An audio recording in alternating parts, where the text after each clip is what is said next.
சௌந்தர்யலஹரி பாடல் 2. தனி யாம்சம் பாம்சும் தவ சரண பங்கேருஹ பவம் விரிஞ்சிஸ் சஞ்சின்வன் விரஷயதி லோஹா நவிஹலம்.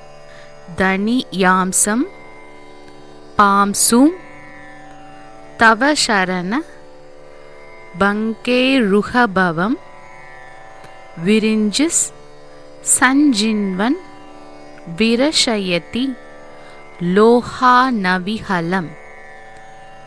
வஹத் ஏனம் ஷௌரிஹி கதமபி சஹஸ்ரேன சிரசாம் ஹர சம்ஷுக்த்யை நம் பஜதி பசிதோ துல நவிதிம். தனியாம் சம்பாம் சோம் தவ சரண பங்கேருஹபவம் விரிஞ்சிஸ் சஞ்சின்வன் விரஷயதி லோஹா நவிஹலம். வஹத்யேனம் ஷௌரி கதமபி சஹஸ்ரேன சிரசாம் ஹர சம்ஷுக்த்யைனம் பஜதி பசிதோ துலநவீதிம்.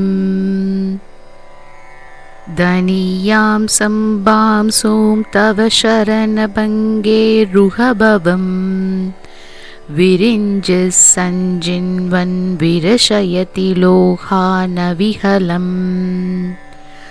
வஹத்யேனம் ஷௌரி கதமபி சஹஸ்ரேன சிரசாம் ஹர சம்ஷுக்த்யைனம் பஜதி பசிதோ துலநவீதிம். இது சௌந்தர்யலஹரியின் 2வது பாடல். இந்த பாடல் ஜபமுறையும் அதன் பலனும். இது தினமும் காலையில் பாராயணம் செய்யும் பொழுது சகல நன்மைகளும் கிடைக்கும். ஜட பொருள்களால் ஏற்படும் தடைகள் நீங்கும். இந்த ஸ்லோகத்தை நாம் சொல்லும்போது அம்பாளுக்கு பால் பாயாசம் நெய்வேதனம் செய்தால் சிறப்பாக இருக்கும்.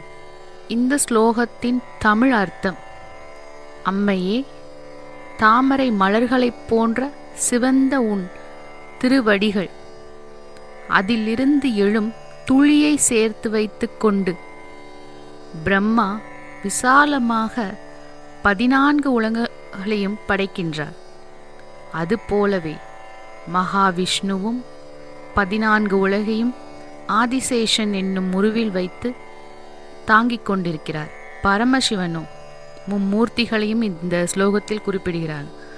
பரமசிவனும் இதை நன்றாக விபூதியை போன்று பூசிக்கொண்டு இருக்கிறார் என்று அம்பாளின் சிறப்பை குறிப்பிடுகின்றார் ஆதிசங்கரர். தினமும் இது போன்று ஒவ்வொரு ஸ்லோகமாக எளிமையாக பாராயணம் செய்யும் முறையையும் அதனால் அந்தந்த ஸ்லோகங்களுக்கால் நமக்கு கிடைக்கும் பயன்களையும் தொகுப்பில் பார்க்கலாம். நன்றி.